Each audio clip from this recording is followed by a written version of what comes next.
Hey, toi qui es abonné à ma chaîne, je voulais juste te remercier. On est 2000 personnes en ce moment, plus de 2000 personnes, c'est vraiment énorme.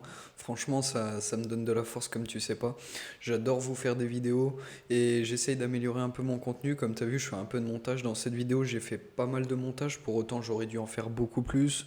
J'aurais dû mettre des illustrations, mais pour autant, comme tu sais, il faut que les droits d'auteur soient respectés et tout. Et il me faudrait une banque d'images. Une banque d'images, c'est payant. Mais en tout cas, j'investis beaucoup pour la chaîne. Dès que je peux claquer un billet pour vous, je le fais. Par exemple, là, je vais avoir un bureau, je vais te l'envoyer sur Twitter, tu pourras le voir sur mon Twitter, mais enfin bref, j'essaye quand même de m'équiper le mieux possible et le plus rapidement possible pour vous régaler. Voilà, bonne vidéo à tous. Eh bien, bonjour à toi mon ami, j'espère que tu vas bien, moi ça super. Aujourd'hui nous allons parler du début du Bitcoin, la création du Bitcoin, du fait la création de la crypto-monnaie. Tu vas voir, c'est une histoire fascinante et ceci va changer la vision que tu avais de la crypto-monnaie si tu ne connais pas cette histoire. Bon, posons déjà le contexte. Alors le contexte il est très simple. La création du Bitcoin s'est faite pendant la crise des subprimes. Un subprime, un crédit à subprime, en fait, est un crédit pour les biens immobiliers. Mais ce crédit a une spécialité, c'est justement que le taux est variable. C'est-à-dire que si le prix de l'immobilier est bas, le taux est bas. Mais si le prix commence à flamber ou quoi que ce soit, le taux monte d'un coup. Il se trouve qu'à son lancement, ces crédits subprime, justement, le taux immobilier était bas. Et du coup, du fait, les taux étaient bas. Donc les faibles ménages, les ménages à faible revenu, ont tous émis justement ces crédits. Mais pour autant, ta maison était mise à gage. Ça veut dire que le gage justement de rembourser ce crédit, c'était ta maison. Et du coup, ce qui s'est passé, c'est que l'immobilier a monté d'un coup et on est passé de 1% à 5%. Et du fait, les ménages aux faibles revenus n'ont pas pu rembourser ces crédits et c'est cela qui a créé cette crise économique de 2008. Comme tu sais, tout est surveillé sur Internet. Eh bien, en fait, il y avait une petite communauté qui s'appelait les cypherpunks et justement, ils combattaient cette idée que justement sur Internet, toutes tes informations sont monétisées. Par exemple, quand tu vas sur Facebook, ils connaissent toute ta vie et ensuite ils monétisent un peu ta vie. Et du coup, ce qu'ils n'aimaient pas, ces cypherpunks, c'est justement que tu n'avais plus le contrôle de tes informations. Et justement, ils voulaient un monde où tout le monde avait possession de ces informations et qu'elles appartenaient bien à toi et non pas aux sociétés qui les exploitent à l'heure d'aujourd'hui. De ce fait, quelques cryptos naissent et en octobre 2008, les cypherpunks reçoivent un email où justement il y avait le white paper du Bitcoin. Et ces emails ont été envoyés par le propre créateur, le créateur du Bitcoin, Satoshi Nakamoto. La même année, bitcoin.org ouvrait son nom de domaine.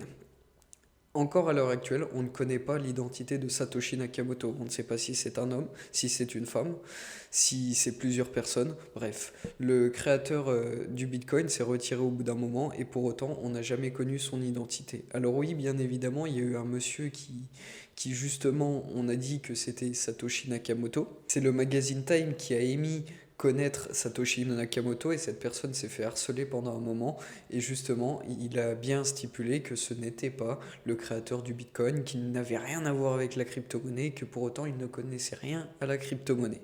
Du fait, le magazine Time a incriminé en fait une personne et à l'heure actuelle encore ce créateur du Bitcoin est encore inconnu et pour autant reste le plus grand mystère. Bien évidemment, il y a plein de théories les plus folles sur l'identité de Satoshi Nakamoto, mais pour autant, la théorie la plus populaire est celle de Hal Finney, qui était un membre actif des cypherpunks. C'est le premier utilisateur du Bitcoin et il a beaucoup échangé avec Satoshi Nakamoto par email. Une date très importante, c'est le 3 janvier 2009. Satoshi Nakamoto a miné le premier bloc, il l'a appelé Genesis et justement il a miné 1 million des 21 millions en circulation.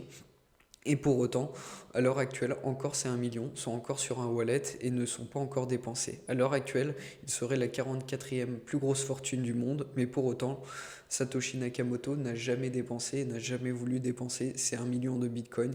Il est la preuve qu'il soutient le projet réellement et que pour lui, l'idéologie du Bitcoin sonne fort dans sa tête, qui est justement de redonner le pouvoir aux gens sur leurs identités et que les banques ne centralisent pas tout. En octobre 2009, un article estime le prix du Bitcoin à 0,001 $, qui est le coût de revient, justement, le coût de revient de miner le Bitcoin, qui est égal au prix de production et d'électricité consommée. Pour le bien évidemment, à ses débuts, il était utilisé principalement par les cypherpunks, par les membres de la communauté cypherpunk, avant d'être connu comme à l'heure actuelle.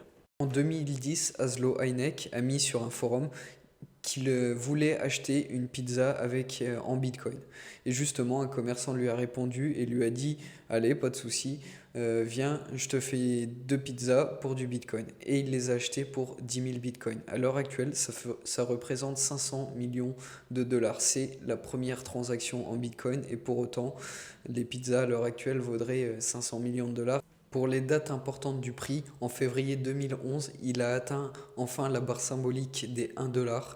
Et en 2013, il a atteint la barre des 1 000 $, mais il a chuté. Et justement, ça a été un moment d'inquiétude. On se demandait si réellement le Bitcoin allait reprendre. Et enfin, il a repris ces 1 000 $ que à partir de 2016. Et il est monté en 2017 à 20 000 $. Ce qu'il faut retenir, c'est que Satoshi Nakamoto s'est retiré du projet justement par peur qu'on s'en prenne à la tête.